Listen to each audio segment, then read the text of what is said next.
A primeira questão que eu gostaria de colocar para o debate diz respeito a uma pesquisa que foi divulgada essa semana no Jornal Espírita de São Paulo, o Correio Fraterno, dando conta de que, na enquete feita no movimento espírita, aproximadamente 73% dos espíritas concordam que nós sejamos o coração do mundo e a pátria do Evangelho.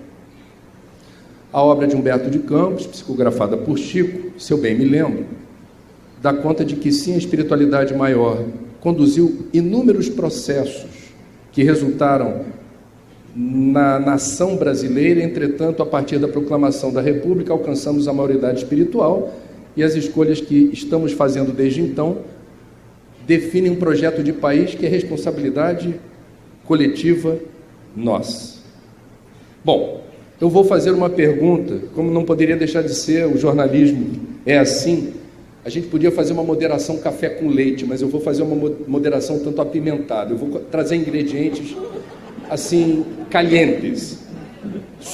A pergunta é essa, para vocês, eu vou embasar a pergunta com alguns números. É evidente que os números que eu garimpei mostram um Brasil que não é o Brasil, é um aspecto do Brasil. O Brasil tem muita coisa boa, bem resolvida, exemplar para o mundo. Evidente. Mas os números que eu trouxe não vão nessa direção. E a pergunta que eu queria fazer é: vocês entendem que nós somos o coração do mundo e a pátria do Evangelho? Quais são os dados que eu trouxe? Apenas 11% dos brasileiros se declaram voluntários. Consomem tempo, ou parte do tempo e energia, numa atividade abnegada em alguma direção que não obtém nem retorno financeiro, nem outra recompensa qualquer. Apenas 11%.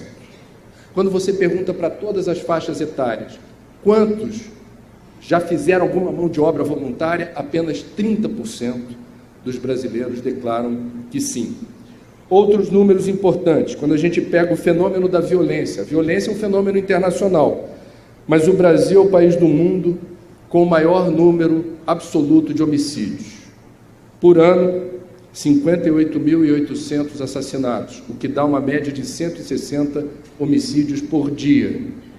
Quando a gente pega o problema do aborto, a Organização Pan-Americana de Saúde estima que nesse país ocorram 1 milhão de casos por ano. É um número difícil de apurar com precisão. Há muito questionamento se é 1 milhão mesmo, mas eu estou citando a fonte. Nós temos 496 mil veículos roubados, o que dá uma média de 1 por minuto.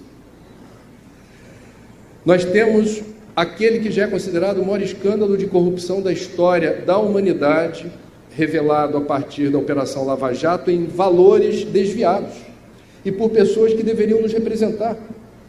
Então, o coeficiente numérico expressivo em valores monetários do que foi desviado é algo sem precedentes na história da humanidade, seja qual for a equivalência monetária.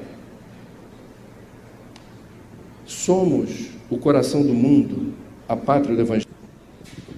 Eu queria, rapidinho, só fazer uma ponderação sobre a obra, sobre o paradigma, totalmente em harmonia com o que o Divaldo falou. Nós lemos o título, Brasil, coração do mundo, pátria do Evangelho. Imaginamos o quê? Uma nação que seria modelo econômico, modelo político, modelo social, e que desfilaria como uma grande rainha com vestes brilhantes e o mundo ajoelhado adorando. Mas isso não é Jesus. A obra começa com a visita do Cristo à Terra. E ele vem como gestor, vem como governador do mundo, e pede um inventário do cristianismo, e todo mundo fica envergonhado. O semblante do Cristo fica contrito, porque depois de mais de 1.500 anos de evangelho no mundo, os resultados eram pífios. Aí diz Humberto de Campos, o semblante dos anjos fechou-se. É grave. Então o que o Cristo decide? Mudança do quartel. Desloca.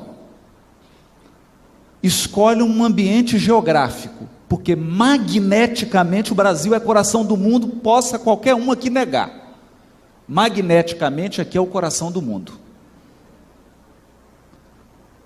E o Cristo faz então o transplante da árvore do Evangelho.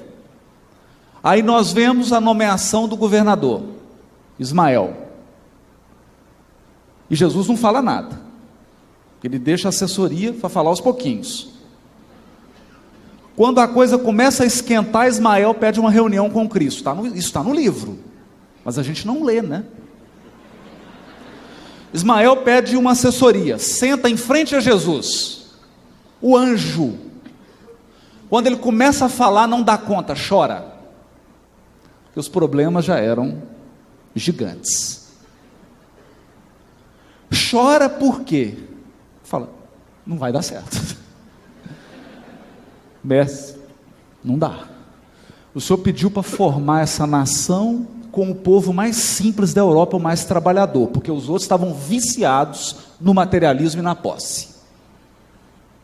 Chama Portugal. O Senhor pediu que trouxesse a contribuição da África, da nossa mãe África. Só que já estão escravizando todo mundo. E o Senhor pediu que tivesse a contribuição do povo simples de lá, dos índios. Só que o Senhor não imagina o que estão fazendo. E chora, chora. E aí Jesus dá a solução. Fala para ele, Ismael, você vai nas regiões mais tenebrosas da terra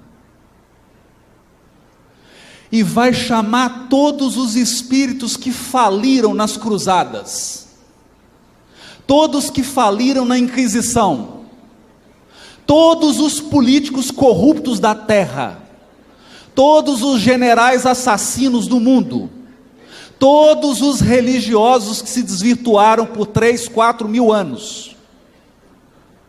Aí, Ismael começou a sentar na cadeira assim, falou, o que ele vai pedir? Que eu vim trazer um problema, esse negócio não vai dar certo. Mestre, qual que é a ideia? A ideia? Manda todo mundo para o Brasil. 7-1. Ismael vai, levanta a bandeira Deus, Cristo e caridade, uma turba de espíritos infelizes segue o anjo e encarna no Brasil. Vocês estão ouvindo um deles. Conclusão. O que o Cristo quis dizer para Ismael?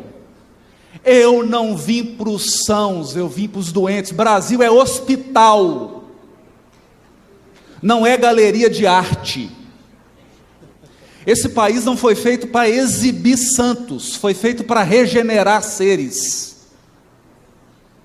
Aqui está reunida, nessa nação, o que há de pior. O pior está aqui. Calma. Por que o pior está aqui? Porque aqui é o grande hospital do Cristo. E eu vou dar só 2 exemplos. Só 2. Porque o Brasil não vai ser o coração do mundo e a pátria do Evangelho. Ele já é. Já é para quem? Um espírito que tinha profundas dívidas, nas primeiras horas do Brasil, teve a oportunidade de encarnar como Anchieta. Fez o seu trabalho. E depois complementou numa encarnação recente como Fabiano de Cristo. Pergunta para ele se aqui é pátria do Evangelho. Outro espírito, diz ele, cansado das dominações e das posições de mando, resolvi seguir o exemplo da minha amada esposa dos primeiros tempos. E encarnou como Padre Manuel da Nóbrega. É o nosso Emmanuel.